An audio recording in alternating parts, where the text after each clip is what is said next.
दोस्तों नमस्कार, जय हिंद, वंदे मातरम। आप सभी का स्वागत है आपके अपने चैनल गोल्डन पाठशाला में। प्यारे बच्चों, आज की क्लास में प्राचीन इतिहास से संबंधित 30 महत्वपूर्ण प्रश्नों को हल करेंगे। साथ में इससे संबंधित जो भी महत्वपूर्ण फैक्ट हैं वो भी जानने का प्रयास करेंगे। तो आप सभी लोग वीडियो को लास्ट तक ज़रूर देखिएगा। साथ ही चैनल पर नए हो चैनल को सब्सक्राइब करें और वीडियो को अपने दोस्तों के साथ ज़रूर शेयर करें। आइए शुरू करते हैं वीडियो को। वीडियो का फर्स्ट क्वेश्चन आपकी स्क्रीन पर है। सिंधु घाटी सभ्यता का कौन सा स्थान अब पाकिस्तान में स्थित है?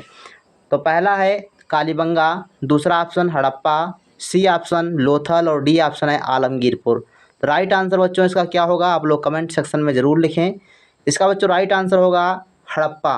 हड़प्पा जो वर्तमान में पाकिस्तान में स्थित है। तो बी ऑप्शन आपका बिल्कुल सही जाएगा। इसके बाद प्रश्न संख्या 2 है। निम्नलिखित युग्मों में से कौन एक सही सुमेलित नहीं है? ऑप्शन है ए कर्पूर मंजरी हर्ष की रचना है, मालविकाग्निमित्र कालिदास की रचना है, मुद्रा राक्षस विशाख दत्त की है, सौंदर्यानंद अश्वघोष की है। ये चैप्टर हमने अभी पढ़ा नहीं है, लेकिन जैसे जैसे आप लोग पढ़ते जाएंगे तो आपको इसकी जानकारी होती चली जाएगी। तो इसका बच्चों राइट आंसर है कर्पूर मंजरी। ये हर्षवर्धन की रचना नहीं है। बाकी जो 3 हैं ये आपके सही सुमेलित हैं। यहाँ पर देखो, खास बात यह है कि जहाँ पर नहीं लगा हो तो उसका आंसर ध्यान से पढ़ के तो देंगे। तो नहीं सुमेलित का मतलब यह है कि कर्पूर मंजरी जो है हर्षवर्धन की रचना नहीं, हर्ष की रचना नहीं है, इसलिए ये ए ऑप्शन आपका सही होता है। बाकी मालविकाग्निमित्र ये कालिदास की रचना है, मुद्रा राक्षस विशाख दत्त की रचना है, सौंदर्यानंद अश्वघोष की रचना है। तो इस प्रकार से 2 नंबर प्रश्न का आंसर हुआ फर्स्ट ऑप्शन। इसके बाद थर्ड नंबर क्वेश्चन है, इतिहासकार कौन होते हैं? ए ऑप्शन है जो अतीत का अध्ययन करते हैं, जो वर्तमान का अध्ययन करते हैं, जो भविष्य का अध्ययन करते हैं, इनमें से कोई नहीं। आप सभी को पता होगा, हमने नोट्स के माध्यम से आपको फर्स्ट चैप्टर पढ़ा दिया है, उसमें भी इस चीज़ का जिक्र किया गया था। तो राइट आंसर बच्चों इसका होगा जो व्यक्ति अतीत का अध्ययन करते हैं वो इतिहासकार कहलाते हैं। प्रश्न संख्या 4, इंडिका किसने लिखी है? Option A Fahien, option B Hiuen Tsang, option C Megasthenes, option D Kalidas. Right answer बच्चों है ऑप्शन सी मेगास्थनीज। तो मेगास्थनीज ने इंडिका नामक पुस्तक लिखी थी। मेगास्थनीज यूनान के शासक सेलुकस का राजदूत था जो चंद्रगुप्त द्वितीय के शासनकाल में भारत आया था। इसके बाद प्रश्न संख्या 5 है, महाभारत का लेखक कौन था? तो महाभारत किसने लिखा था? ऑप्शन ए है वाल्मीकि, वेदव्यास, कालिदास या संध्याकार नंदी। तो राइट आंसर आप सभी को पता होगा, इसका राइट आंसर होगा वेद व्यास। महाभारत के रचनाकार कौन हैं? तो वेद व्यास जी हैं।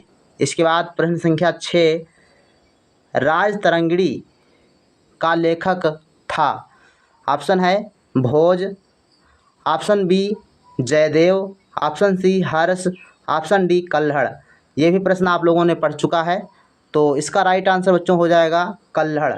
कल्हड़ ने राजतरंगिणी लिखा था और इसमें कश्मीर के इतिहास के बारे में जानकारी मिलती है। इसके बाद प्रश्न संख्या 7 है, सबसे पुराना एवं महत्वपूर्ण वेद कौन सा है? ये आपको बताना है। सबसे प्राचीन वेद कौन सा है? ऋग्वेद, सामवेद, अथर्ववेद, यजुर्वेद। तो राइट आंसर बच्चों इसका हो जाएगा ऋग्वेद। ऋग्वेद में ईश्वर के प्रति प्रार्थनाएं यानी ऋचाओं का वर्णन किया गया है और ऋग्वेद में 10 मंडल हैं और यहाँ से गायत्री मंत्र का उल्लेख मिलता है। इसके बाद प्रश्न संख्या 8 है, सिंधु घाटी सभ्यता के लोगों का प्रमुख व्यवसाय क्या था? तो सिंधु घाटी सभ्यता के लोग किस कार्य को करते थे? तो वो उनका प्रमुख कार्य था कृषि कार्य। तो डी ऑप्शन इसका राइट आंसर हो जाएगा। इसके बाद है प्रश्न संख्या 9, सिंधु सभ्यता की प्रमुख विशेषता क्या थी? धार्मिक स्थिति, आर्थिक स्थिति, ग्रामीण सभ्यता या डी ऑप्शन है नगर योजना एवं वास्तुकला।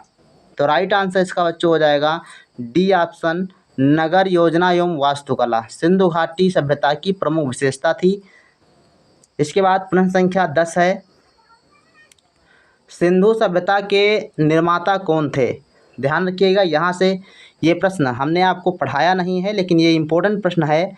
सिंधु सभ्यता के निर्माता कौन थे। आर्य जाति के लोग, द्रविड़ जाति के लोग, हिंदू धर्म के लोग या विदेशी लोग। तो राइट आंसर बच्चों इसमें है द्रविड़ जाति के लोग। बी ऑप्शन बिल्कुल सही होगा और ये प्रश्न इम्पोर्टेंट है। 11 नंबर प्रश्न है, सिंधु घाटी सभ्यता में सर्वप्रथम उत्खनन हड़प्पा में कब हुआ था। तो सबसे पहले हड़प्पा में खुदाई हुई थी, और हड़प्पा में खुदाई कब हुई थी ये हमने आपको बताया हुआ है, 1912, 1902, 1932 या 1921। तो राइट आंसर इसका हो जाएगा डी ऑप्शन, 1921 ईस्वी में खुदाई की गई थी। 12 नंबर प्रश्न, सिंधु घाटी के निवासी किस देवता की पूजा करते थे। शिव, विष्णु, ब्रह्मा, गणेश। राइट आंसर है शिव की पूजा करते थे। इसके बाद प्रश्न संख्या 13, मोहनजोदड़ो का अर्थ है भूतों का टीला, कृष्ण का महल, मुर्दों का टीला या प्राचीन महल का नाम। तो इसका राइट आंसर था मुर्दों का टीला या मृतकों का टीला। ये लिखवाया गया था, मृतक हो चाहे मुर्दा हो बात वही है। तो ध्यान रखिएगा, यहाँ पर शब्दों का हेर फेर आपको समझना है। 14 नंबर प्रश्न पूछा गया था, सिंधु घाटी सभ्यता में सबसे अधिक महत्व किस पशु का था। सिंधु घाटी सभ्यता में किस पशु को अत्यधिक महत्व दिया जाता था। आंसर ए ऑप्शन है गाय, ऑप्शन बी बैल, ऑप्शन सी भैंस, ऑप्शन डी घोड़ा। राइट आंसर बच्चों है इसमें ऑप्शन बी बैल। बैल को ये पूजते थे, जो कुबड़दार बैल होता था उसकी पूजा होती थी, तो इसलिए सिंधु घाटी सभ्यता में बैल का महत्वपूर्ण स्थान था। इसके बाद 15 नंबर प्रश्न है, सिंधु घाटी सभ्यता का प्रसिद्ध स्नानागार कहाँ प्राप्त हुआ है। मोहनजोदड़ो, हड़प्पा, रोपड़ या लोथल।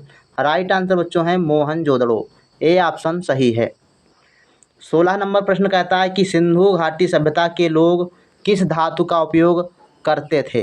तो किस धातु का उपयोग करते थे। चांदी, सोना, तांबा, लोहा। ई ऑप्शन यहाँ पर नहीं होना चाहिए, तो इसका राइट आंसर बच्चों बनेगा तांबा। सिंधु घाटी सभ्यता के लोग किस धातु का उपयोग करते थे। तो तांबे का उपयोग करते थे। सबसे पहले तांबे नामक धातु की खोज की गई थी। इसके बाद प्रश्न संख्या है 17, सिंधु घाटी सभ्यता का बंदरगाह नगर कौन सा मिला है। मोहनजोदड़ो, लोथल, हड़प्पा या धौलावीरा। तो राइट आंसर है लोथल। लोथल ही एकमात्र सिंधु सभ्यता का बंदरगाह था। इसके बाद प्रश्न संख्या 18 है, अर्थशास्त्र पुस्तक के रचयिता कौन है। Option A Kautilya, option B Nagarjuna, option C Banabhatta, option D है मेगस्थनीज। राइट आंसर है कौटिल्य। ये चंद्रगुप्त विक्रमादित्य के प्रधानमंत्री थे, तो ये चीज़ें आपको ध्यान रखना है। और कौटिल्य को चाणक्य भी कहा जाता है, यानी चाणक्य उनका दूसरा नाम था। 18 के बाद 19 नंबर प्रश्न है, महाकाव्य हैं। अब इसमें से बताइए कौन से महाकाव्य हैं। रामायण और महाभारत, उपनिषद, पुराण, मनुस्मृति। तो राइट आंसर क्या होगा। ए ऑप्शन रामायण और महाभारत ये महाकाव्य थे, हैं भी। 20 नंबर प्रश्न है, पहिए का आविष्कार किया गया था ताम्र पाषाण युग में, नव पाषाण युग में, मध्य पाषाण युग में या प्राचीन पाषाण युग में। तो पहिए का आविष्कार नव पाषाण युग में हुआ था, तो यहाँ पर बी ऑप्शन बिल्कुल सही हो जाएगा। 21 नंबर प्रश्न बच्चों पूछा गया आप लोगों से, किस काल में मानव ने स्थिर जीवन व्यतीत करना आरंभ किया था, यानी एक जगह पर रहकर अपना जीवन यापन शुरू किया।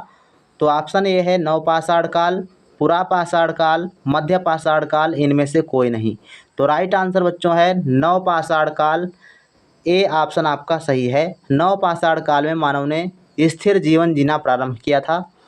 इसके बाद प्रश्न संख्या 22 है, संगम साहित्य की रचना की गई है। ऑप्शन ए संस्कृत में, पाली में, तमिल में या प्राकृत में। तो संगम साहित्य की रचना बच्चों तमिल भाषा में की गई। बी ऑप्शन बिल्कुल सही है। 23 नंबर प्रश्न है, त्रिपिटक किस भाषा में लिखित है। ये प्रश्न आप सभी को पता होगा अगर आपने क्लास देखी हैं तो। अगर आपने क्लासेज नहीं देखी हैं तो लगातार 5 क्लासेज आपको पढ़ाई जा चुकी हैं इतिहास की, आप लोग प्लेलिस्ट में जाकर देख सकते हो। ए ऑप्शन इसमें बच्चों राइट आंसर आपका हो जाएगा। त्रिपिटक जो है पाली भाषा में लिखा गया है, और त्रिपिटक ये है क्या, बौद्ध धर्म का धर्म ग्रंथ है, तो ये आपको ध्यान रखना है।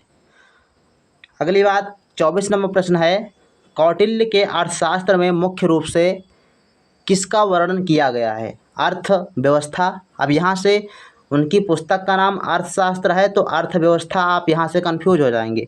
अर्थशास्त्र नाम है लेकिन अर्थव्यवस्था का वर्णन इसमें नहीं किया गया है, ना तो धर्म का वर्णन है और ना नैतिकता का। तो राइट आंसर आपका डी ऑप्शन, राज्य व्यवस्था का वर्णन किया गया इसमें।